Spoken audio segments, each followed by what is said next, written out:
Chapter 15. Lost.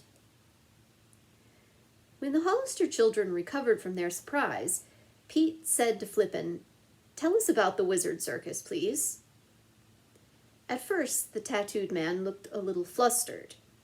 He told them that it was a new circus being organized in another section of Florida. "The owners are getting together some new acts," he said. "They wrote asking me if I would join their circus." "Will you?" Pam asked anxiously. "I might," came the reply. "They've promised to double my salary. Several other Sunshine performers have gone there, so it must be a good outfit. I may go too." "Oh, please don't leave Peppo," Pam burst out. And Pete exclaimed, "This is such a fine circus."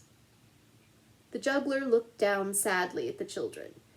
"I can't tell you any more about it," Flippin replied. "You'll have to ask Toto." Toto, Pete thought. There's something very strange about this deal. He thanked Flippin, and the children left the juggler's tent. As they went through the circus grounds, Pete suggested that they ask Toto about the wizard outfit. Pete led his brother and sisters past the elephant enclosure to a big brown tent beyond. The flap was thrown back, and Toto stepped out. "Don't you kids ever go home?" he barked, scowling. "Oh, yes, sir," Pete answered politely. "We're on our way to the motel now. We just stopped to ask what you know about the Wizard Circus." Toto's face reddened until Pam was afraid he would explode. "Get out of here, all of you," he shouted, "and stop meddling in other people's business." He looked so threatening that the children backed off. Pete wanted to insist upon an answer, but Pam dragged him away. "Isn't that man awful?" Holly exclaimed as they hurried toward the causeway. Sue was clinging tightly to Pam's hand in fear, and the older girl decided she would change the subject. "What do you suppose we're going to have for supper?" Pam tried to make her voice sound very cheerful. "I don't much care," Ricky said. "I'm starved. I could eat a whole whale." This made Sue giggle. It was not whale, but red snapper, which was served to the Hollisters on the motel dining terrace that evening. During the meal, the children told their parents about the day's adventures, and Mrs. Hollister gasped. "My goodness, you've had a lifetime of adventures in one day," she said. Mr. Hollister looked very serious. "I don't like the frightening aspects of it," he said. "Please, children, don't go on the circus grounds again unless I'm with you." After an angel food cake dessert, Sue leaned close to Holly and said, "Shall we give it to Mother now?" "Yes," Holly said, and winked at Pam. The older girl winked back and nodded her head. "Mother," Holly said sweetly, "we have a surprise for you." "Really? How nice," Mrs. Hollister said.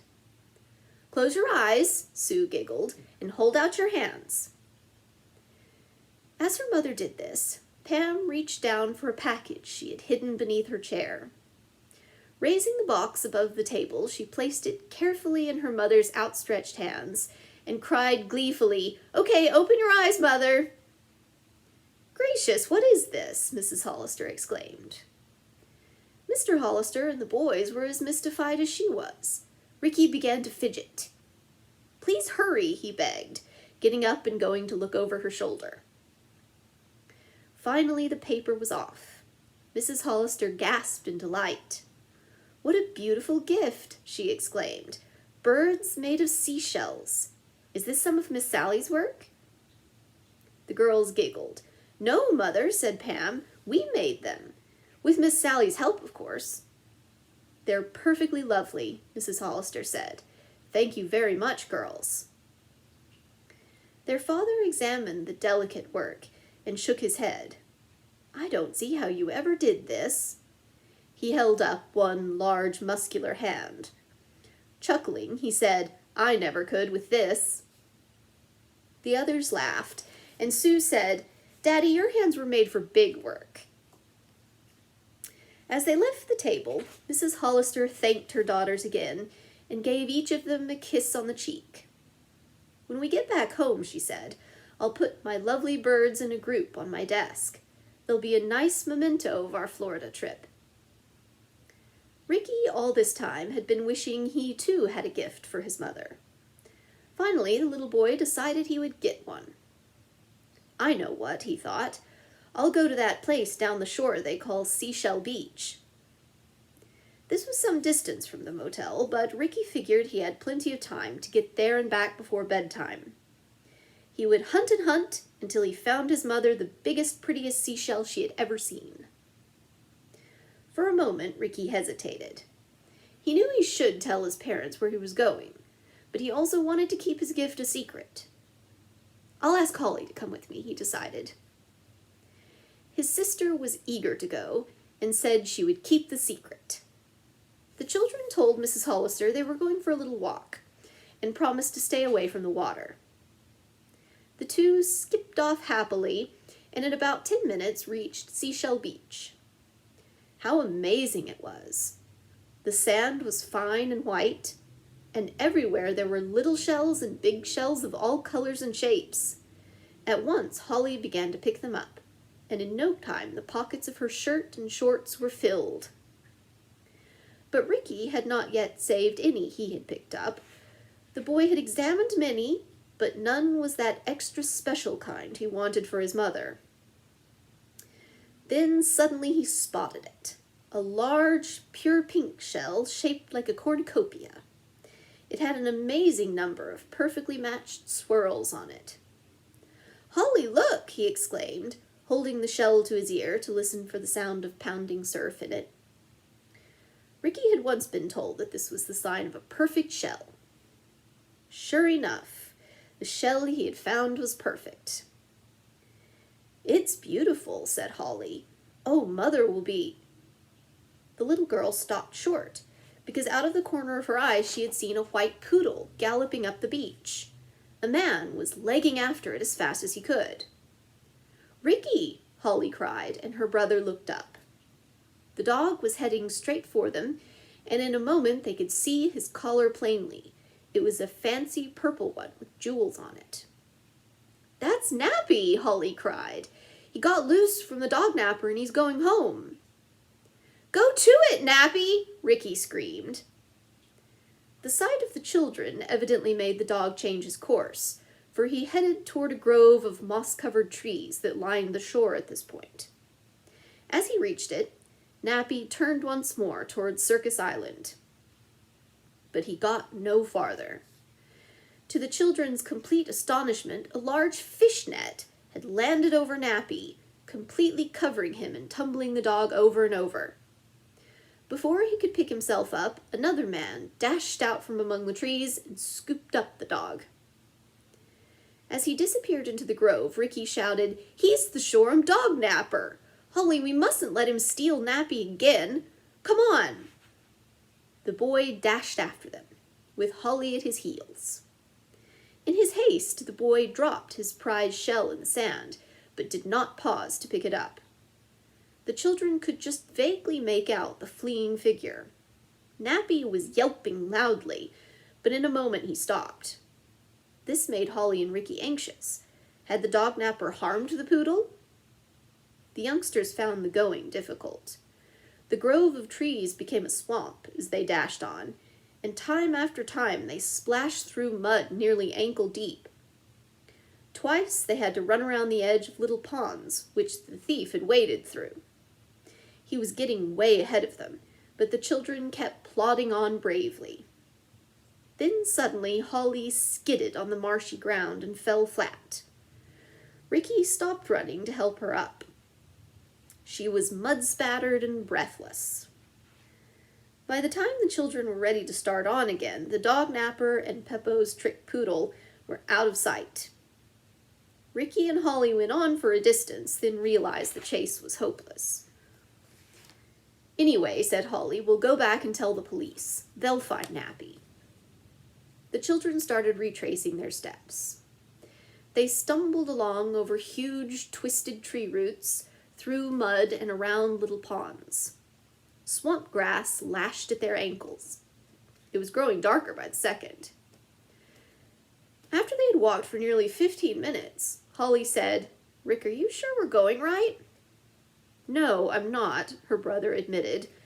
"It seems awful far back to the beach. Let's try this way." He turned to the right, with Holly following close behind. By this time the daylight was almost gone, and the youngsters felt it would be dangerous to continue. "Oh dear," said Holly, a little fearful. "I think we're lost." "I guess we are," her brother agreed. "But don't worry, Holly. Florida jungles don't have lions or tigers in them. Nothing's going to hurt us, even if we have to stay all night." Holly was not quite sure, but she knew she must be brave. "Let's sit down and rest a minute," she suggested. "Maybe Daddy and Mommy will come for us." The children found a large, dry clump of grass and sat down. Almost at once they became drowsy, and stretching out on the ground soon were fast asleep. Dawn was breaking when the youngsters were awakened by a shrill chorus of bird calls. For a few seconds they looked around, startled. Then, realizing they were still in the swamp and that no one had come to find them, Holly said, "Oh, Ricky, we're still lost." "That's okay, Holly," he said. "We'll soon find our way out." The little girl hoped so, and trudged after her brother. The swamp, a brilliant mass of colorful flowers, birds, and unusual foliage, stretched endlessly around them in the early morning light. Presently Ricky had to admit it was not so easy as he had thought to find the beach. Nothing looked familiar to him. "What'll we do?" Holly said, her lower lip quivering. As Ricky stood still trying to figure this out, the children heard a squawking sound overhead. Looking up, they were amazed to see a huge white bird circling above them. It flew down and stood before them on its long, thin legs. "Buzzy!" Ricky exclaimed. The crane stared at the children. How Holly wished she too could fly and follow Buzzy back to Circus Island. "You come along with us on foot," Holly invited, and started walking. But Buzzy did not budge.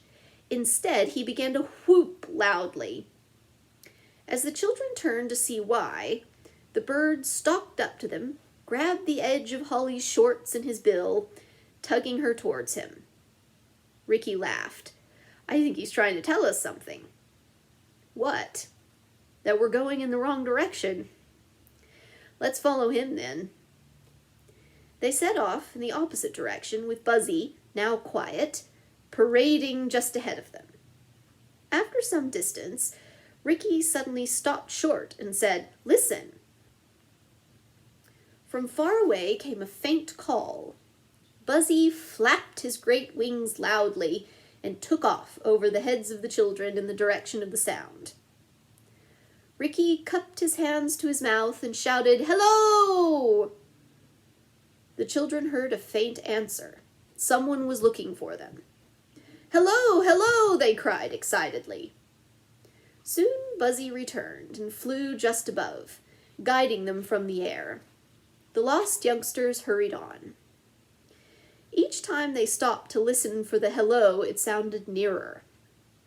Finally, through the trees, they saw a figure, and Miss Sally's voice rang out.